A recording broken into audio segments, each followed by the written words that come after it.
बाकी जिन्ने चाह नाल लिया सी ना दिल तो नहीं करता वेचण नूं ते बाकी जिस बंदे नाल समझ लो कि ये सूरत हाल चल रही होवे ना पता उन्नू ही हुंदा है ना रवेगा बांस ते ना बजेगी बांसुरी। ते आखिरी हाल समझ लो कि मजबूरन मेरे को यही हैगा कि मैं फ़ोन सेल करके ना चलो मामे जी मजदूरी बनती है वो तो उन्होंने पे करांगा ना। मोबाइल बेचा मेरा कोई मसला हल तो नहीं हो जाना लेकिन मजबूरन। बिस्मिल्लाहिर्रहमानिर्रहीम, अस्सलाम वालेकुम। मैं दुआ करना मेरे बहन भाई अच्छे रहना, खुश रहना, बात रहना, हमेशा हंसते मुस्कुराते रहना। तो अल्हम्दुलिल्लाह असी बिल्कुल ठीक ठाक आए। रोज़ाना इस तरह अपने मकाना ते आए हैं, पानी शानी रोक रहा तो मैं आखिया चलो इनू लिपाई छपाई जी कर लीए। बारिश वगैरह होगी ना तो फिर सारी मिट्टी जी थले चली जानी। इन जिन्ना पानी लाया उन्नी छत पक्की होएगी। तां करके फिर मैं आखिया चलो सवेरे सवेरे जाके पानी लाने। उस तो बाद तो फिर लोड जड़ा ना कम हो जाता है। इस टाइम देखो माशाल्लाह अच्छा खासा जड़ा ना पानी पंप दे रहा है। तो इस करके मैं आखिया सवेरे सवेरे नाल तां ठंडा ठंडा मौसम तो उस तो बाद फिर जरा ना बाकी रूटीन तुहाडे नाल इंशाल्लाह शेयर करांगे वीडियो दे नाल रहा। अल्हम्दुलिल्लाह पानी ला लिया और पाइप भी ला के मैं रख लिया। पंप भी जरा मैं खोल के उस पास रख देना उन्होंने भाई अमीन और क्योंकि इत्थे भाई साहब खतरा बहुत हैगा। कोई चीज़ भी नहीं लोग छड़दे तां करके तू खोल लईदा ते उत्ते आ जी बोरी ने बन छड्डी दी। बाकी मामू होरी अज आए सी ते कहंदे आ कि की ख्याल है लेकिन मैं उन्होंने अजे तक फिलहाल जड़ा ना मना ही किया क्योंकि कोई गुंजाइश ही नहीं बनती भी ना तो उन्हों का खर्चा बनता पाया ना कोई मजीद इट्टां है। 4000 इट नाल कोई साड़ी चार दीवारी किसी पासे वाले जड़े ना समझ लो कि सिर्फ अगों लाई हो सकती है। मजीद होंदे जड़ा ना कोई नहीं बन सकती कोई शायद। तां करके अजे तक फिलहाल जड़ा ना वो लगे ने इहदे हुण आण के मेरे को आए सी लेकिन भाई अमीन होरां दा गेट लगन वाला सी। फिर उन्होंने अपने बुला लिया ना कि चलो तुहानू खाली नहीं जान देंदे इत्थे तुसीं दिहाड़ी ला लो तो चलने तुहानू ही मिलवाने उन्होंने। लगे खले साडे मिस्त्री साहब लेकिन अज इन्हां लई लगांगे फिर फिलहाल अजे तक तो असीं नहीं इन्हां ला रहे। जो सूरत हाल तुहानू सारी दसी है। इन्हां दा हुण गेट लगन लगा भाई अमीन होरां दा। अच्छा जी मैं मामे होरां नूं गल कीती है कि पैसे की कमती की वजह तो काम जिहड़ा ना साडा फिलहाल रुकिया खलोता है नहीं चल सकता। उन्हें आख्या भी हथ तो साडे है ने ना ਇਹ ਜਿਹੜੀਆਂ ਇੱਟਾਂ ਪਈਆਂ ਨੇ ਇਹ ਤਾਂ ਅਸੀਂ ਲਾ ਹੀ ਸਕਦੇ ਹਾਂ ਨਾ ਲਾਣੀਆਂ ਤਾਂ ਗਾਰੇ ਨਾਲ ਹੀ ਨੇ ਨਾ। ਤੇ ਇਹ ਉਹਨਾਂ ਦਾ ਜੀ ਬੜਾ ਪੰਨ ਹੈ। ਉਹਨਾਂ ਆਖਿਆ ਵੀ ਪੈਸਿਆਂ ਦਾ ਕੋਈ ਮਸਲਾ ਨਹੀਂ ਵੀ ਚਲੋ ਤੁਸੀਂ ਸਾਨੂੰ ਬਾਅਦ ਵਿੱਚ ਦੇ ਸਟਿਆ ਜਿਸ ਟਾਈਮ ਤੁਹਾਡੇ ਕੋਲ ਹੋਵੇ। ਲੇਕਿਨ ਜਿੰਨੀਆਂ ਇੱਟਾਂ ਪਈਆਂ ਨੇ ਨਾ ਇਹਨਾਂ ਨਾਲ ਤੁਹਾਡੀ ਜਿਹੜੀ ਹੈ ਨਾ ਇਹ ਬੈਕ ਸਾਈਡ ਕਵਰ ਹੋ ਸਕਦੀ ਹੈ। समझ लो कि परले पासों असी हजे नहीं दीवार पानी मतलब है कि उस पासों मसला भी कोई नहीं है। बैक साइड और इस साइड तक ऐ समझ लो किकरां तक जड़ा ना ये उन्होंने आख्या भी असी तुहानू जड़ा ना कवर करके देने जी साडी 2 दिन लगन 3 दिन लगन वो चलो तुहाडे हले साडा उधार रह जासी। तो ये जी उन्हां दी बड़ी मेहरबानी है चलो करके दे छड्डे तो साडियां इट्टां भी किसी काते लग जाए। नाले दूसरा ये है कि साडी हवेली जी है मिट्टी उच्ची उच्ची पई है ना ये करा करू नाल या हत्थां नाल या कईयां नाल किसी तरह भी मतलब बंदा सीधी परीदी कर सकता है। हुण असीं किसी पासे लाइए ना तो इन्हां दा फायदा कोई नहीं होना। तो इस करके असीं उन्हां दे जी बड़े शुक्रगुजार हैं। चलो उन्होंने कोई एहसास है भई अजकल दे दौर में भी वेख लो उन्होंने इतना भी चलो एहसास है कि साडे भाणजे ने आख्या सानू काम कर दिओ भी पैसे नहीं है तो तां भी उन्हें आखे भी चलो असी कर देने कोई इशू नहीं है। तो बहरहाल अल्लाह करे तो खैर खैरियत होवे। अज तो वो लगे हुए हैं सुबह इंशाअल्लाह जड़ा ना उन्होंने ये लै आवांगे तो चलो 2 दिन 3 दिन जोड़ा काम कंप्लीट हो जाए। जड़ियाँ इट्टां पईयां वो किसी पासे लग जाएगियां साडा भी खतरा मुकेगा भी इत्थों कोई लैके जाने वाला नहीं हुंदा। तां करके पहले मैं पंप उतार के रखूँ सी लेकिन हुण थोड़ा फैसला जो चेंज हो गया। चलो उत्थे उन्होंने करके ना दीवार वगैरह गिरा के कच्ची तो इत्थे पानी शानी लाना तो इनू थोड़ा जहा ना दबाना दबूना कुटना छुटना ताकि मजबूती मजीद हो जाए। तो हुण फिलहाल चलो इत्थे ही लगा रहे लेकिन कई साढ़े कोल कोई नहीं है। कई है सही सी साड़ियाँ 2 कई ने लेकिन वो परले कार ने वो भाई साहब होरी किधरे पट्ठियां पुट्ठियां गए ने तां करके फिर सानू फिलहाल जड़ा ना जाना पैंदा पे डेरे ते उत्थों चलो कई लै आने तो आन के सैटमेंट करने हमें।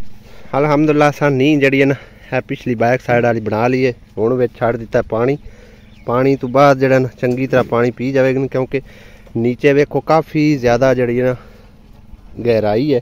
इस वजह तो फिर दीवार की मजबूती लई अगर उपरों ही दीवार चाहिए जाए ना, फिर इनकी मजबूती वास्ते इन्हू पानी लगाना पैंदा है, फिर दोबारा इनकी कुटाई करके अच्छी तरह तां जाके दीवार की मजबूती होंदी है। बाकी रह गया साइड, इनका कोई नहीं एडा इशू, इनू इवें गिरा के उत्तों कुट के ते ये जड़ी उपरों ही चाह देनी है। अल्हम्दुलिल्लाह जी घर वापस पहुँच आए हैं, खा के नहाया नुया नहा के और हुण जोर की नमाज पढ़ी है। ते मौसम माशाल्लाह देखो कितना प्यारा खूबसूरत बन गया, बदल बन गया, धुप जी है ना वो गायब हो गई फिलहाल। बदल इस पास कोई नहीं है, इस पास काफ़ी सारे बने ते आसिया क्या चाह बना के दे। तकरीबन उन टाइम तक 3:15 3:30 का हो चुका है, लेकिन दोपहर तो बाद भुख लगनी जगह काफ़ी शुरू हो जाती है। लेकिन आज कोई शक खाई पी कोई नहीं है, पिया कोई नहीं, तो वही पका दे बड़ा एक अद्धी रोटी हो तो बड़ी मुकदी, एक रोटी तो पई भी चलो एक ही बड़ी। जेड़ा तेना बकरियां ने जलील करया होया सानू असी छोड़ने आ, मैं चलो इस पास स्टोर फेर लवां, लेकिन इन्ना जलील करते ना नाल दे पड़ोसियां दी हैगी जवार उहदे विच चले आउंदे आ। दोपहर टाइम है वैसे चोरी चोरी आंदे, ठीक है ना, इन्हां जो पता होवे ना किसी बंदे दा शक शुबा होवे फिर नहीं आंदे। हुण उन्हां नूं पता है सारे सोए पे ने, बिल्कुल कोई बंदा जिहड़ा ना आसे पासे नहीं है, ते आके दाह लांदे ने पे। वेखो तुसी है वेखो फिरदे है, देखो आके चोरी चोरी अमरूद भी खांदे ने उन्होंने। माशाल्लाह अमरूद वेखो किन्ने ज़्यादा पक्के खड़े है वेखो, और हैगे सारे कीड़ियां दे भरे हुए जितने की लगे हुए, वरना इत्थे रहिंदे कोई ना है। वेखो काफ़ी ज़्यादा लगे हुए सारे कीड़ा बहुत ज़्यादा है। आसमां उपर चढ़ के ना कोठे दे उत्तों ला रही है छापे निम जी दे, इस पास लिया इन्होंने सट्टे पाओ इन्होंने इत्थे इत्थे आराम नाल अपना खान पीन।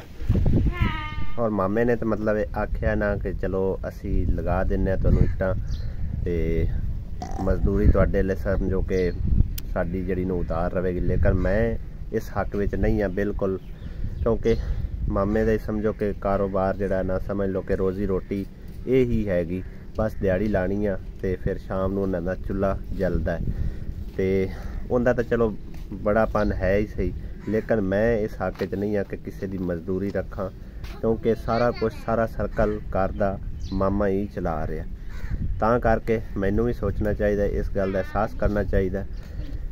वक्तन तौर पर समझो कि कोई चीज़ कोल नहीं हैगी जो कि मैं सेल कर सका। मोटरसाइकिल हैगी, लेकिन इनका यह है कि डॉकूमेंट्स वगैरह इनके कंप्लीट नहीं है, सिर्फ मेरे को इनकी एक कापी हैगी, और कापी नाल मोटरसाइकिल जी ना सेल नहीं होती है। जिन्ना चिर मेरे को कागज़ इनके कंप्लीट नहीं हो के आ जाते उन्ना चिर मैं सेल नहीं कर सकता, क्योंकि सारे कागजात वगैरह तो उन्होंने मालकों को लिए असल तो वो लैने हजे तक नामुमकिन है थोड़े से। बाकी यह रहा मेरा रेडमी का फ़ोन, जो कि मैं पिछले दिनों तकरीबन 2-3 महीने हो गया या 2.5 महीने होए होंगे, मैं लिया सी तकरीबन 62,000 रुपये का तकरीबन मैनू मिलिया सी। और ये एक मेरी माँ जी ने समझो कि पैसे मेरे लिए भेजे सी अमरीका तो उदों मैं लिया सी, जिंदे उत्ते मैं व्लॉग बनाना एडिट करना और तुहाडे तक पहुँचाना। यह इनका असली बिल्कुल जेन्युइन कवर भी है, सब कुछ हैगा।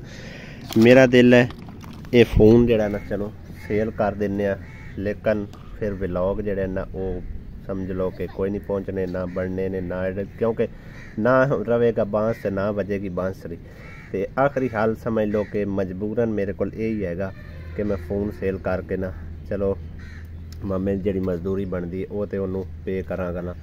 मोबाइल बेचा मेरा कोई मसला हल तो नहीं हो जाना, लेकिन मजबूरन समझ लो कि मैनू ये मोबाइल जड़ा ना बेचना पैंदा पिया, क्योंकि मामे की मैं रोजी रोटी जड़ी ना समझ लो कि नहीं रख सकता, उनकी मजदूरी नहीं रख सकता। तो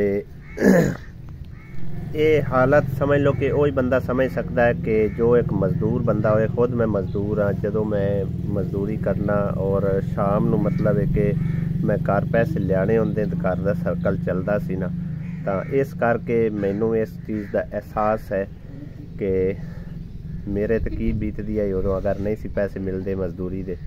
ਤਾਂ ਉਹ ਤਾਂ ਚਲੋ ਕਹਿ ਰਿਹਾ ਨਾ ਵੀ ਸਾਡਾ ਉਧਾਰ ਤੁਹਾਡੇ ਰਹਿ ਜਾਵੇਗਾ, ਲੇਕਿਨ ਜਿਹੜਾ ਉਹਦੇ ਨਾਲ ਦਾ ਹੈਗਾ ਉਹ ਵੀ ਉਸ ਸਮਝ ਲਓ ਕਿ ਮਜ਼ਦੂਰੀ ਤੇ ਬੰਦਾ ਲੈ ਕੇ ਆਉਣਾ, ਇੱਕ ਲਿਆਵੇ ਦੋ ਲਿਆਵੇ ਜਿਹੜੇ ਵੀ ਲਿਆਂਦਾ, ਤੇ ਤਾਂ ਕਰਕੇ ਫਿਰ ਉਹਨਾਂ ਦੇ ਵੀ ਪੈਸੇ ਉਹਨੂੰ ਫਿਰ ਕੋਲੋਂ ਦੇਣੇ ਪੈਣੇ ਆ। ਤੇ ਇਸ ਕਰਕੇ ਮੈਂ ਇਸ ਹੱਕ ਵਿੱਚ ਨਹੀਂ ਹਾਂ। ਖੁਦਾ ਨਾ ਖਾਸਤਾ ਸਮਝ ਲਓ ਅੱਜ ਤਾਂ ਨਹੀਂ, ਅੱਜ ਕੱਲ੍ਹ ਇੱਕ ਦੋ ਦਿਨ ਨਹੀਂ, ਆਉਣ ਵਾਲੇ 2-4 ਦਿਨਾਂ ਦੇ ਅੰਦਰ ਅਗਰ ਕੋਈ ਪੈਸਿਆਂ ਦਾ ਇੰਤਜ਼ਾਮ ਨਹੀਂ ਨਾ ਹੁੰਦਾ ਤਾਂ ਫਿਰ ਮੈਨੂੰ ਮਜਬੂਰਨ ਮੋਬਾਈਲ ਸੇਲ ਕਰਨਾ ਪਵੇਗਾ। ਤੁਹਾਨੂੰ ਮੈਂ ਇਸ ਲਈ ਦੱਸ ਰਿਹਾ ਕਿਉਂਕਿ ਕਾਫੀ ਸਾਰੇ ਭੈਣ ਭਾਈ ਨੇ ਸਾਡੀ ਜਿਹੜੀ ਵੀਡੀਓ ਪੂਰੀ ਵੇਖਦੇ ਆ, ਸਾਡੇ ਹਰ ਕੰਮ ਦੇ ਵਿੱਚ ਸ਼ਰੀਕ ਹੁੰਦੇ ਆ, ਹਰ ਕੰਮ ਵਿੱਚ ਸਾਡੇ ਲਈ ਦੁਆ ਕਰਦੇ ਆ ਔਰ ਖੁਸ਼ੀ ਵਿੱਚ ਸਾਨੂੰ ਮੁਬਾਰਕਬਾਦ ਪੇਸ਼ ਕਰਦੇ ਨੇ। ਤਾਂ ਉਹ ਭੈਣ ਭਾਈ ਸਮਝ ਲਓ ਕਿ ਸਾਡੇ ਲਈ ਬਹੁਤ ਫਿਕਰਮੰਦ ਹੁੰਦੇ ਨੇ। ਇਸ ਕਰਕੇ ਉਹਨਾਂ ਤੱਕ ਮੈਂ ਚਲੋ ਜਿਹੜਾ ਨਾ ਸ਼ੇਅਰਿੰਗ ਕੀਤੀ ਜਾਵੇ, ਖਬਰ ਪਹੁੰਚਾਈ ਜਾਵੇ ਤਾਂ ਕਿ ਬਾਅਦ ਵਿੱਚ ਮਤਲਬ ਹੈ ਕਿ ਪਰੇਸ਼ਾਨ ਨਾ ਹੋਵਣ। ਤੇ ਹੁਣ ਤੇ ਅਲਹਮਦੁਲਿਲਾ ਬਿਲਕੁਲ ਖੈਰ ਖੈਰੀਅਤ ਨਾਲ ਰਵਾਂਗੇ।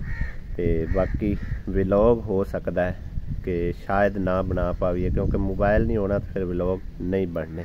ਤਾਂ ਇਸ ਕਰਕੇ ਮੈਂ ਤੁਹਾਨੂੰ ਐਕਸਟਰਾ ਹੀ ਸਮਝ ਲਓ ਕਿ ਐਡਵਾਂਸ ਵਿੱਚ ਹੀ ਦੱਸ ਦੇਵਾਂ। ਤੇ ਬਾਕੀ ਕਾਫੀ ਸਾਰੇ ਭੈਣ ਭਾਈ ਜਿਹੜੇ ਨੇ ਉਹ ਥੋੜ੍ਹਾ ਜਿਹਾ ਇਸ ਗੱਲ ਨੂੰ ਮਤਲਬ ਹੈ ਕਿ ਮਾਈਂਡ ਕਰਦੇ ਨੇ, ਗੁੱਸਾ ਕਰਦੇ ਨੇ ਕਿ ਤੁਸੀਂ ਕਿਹੜੇ ਕੰਮੇ ਪਏ ਹੋ, ਕਿਹੜੀ ਗੱਲ ਪੇ ਕਰਦੇ ਹੋ, ਕਿਉਂਕਿ ਜੋ ਵਲੌਗਿੰਗ ਦਾ ਮਕਸਦ ਇਹ ਹੁੰਦਾ ਜੋ ਬੰਦੇ ਨਾਲ ਬੀਤ ਰਹੀ ਹੋਵੇ ਨਾ ਉਹ ਜ਼ਰੂਰ ਸ਼ੇਅਰ ਕਰਨੀ ਚਾਹੀਦੀ ਹੈ ਗੱਲਬਾਤ।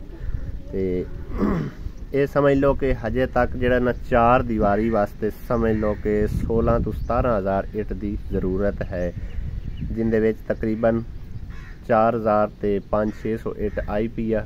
ਬਾਕੀ ਮਜ਼ੀਦ ਜਿਹੜੀਆਂ ਇੱਟਾਂ ਉਹ ਲੈਣੀਆਂ ਨੇ, ਲੇਕਿਨ ਮੋਬਾਈਲ ਵੇਚਿਆ ਉਹ ਆ ਕੋਈ ਨਹੀਂ ਜਾਣੀਆਂ।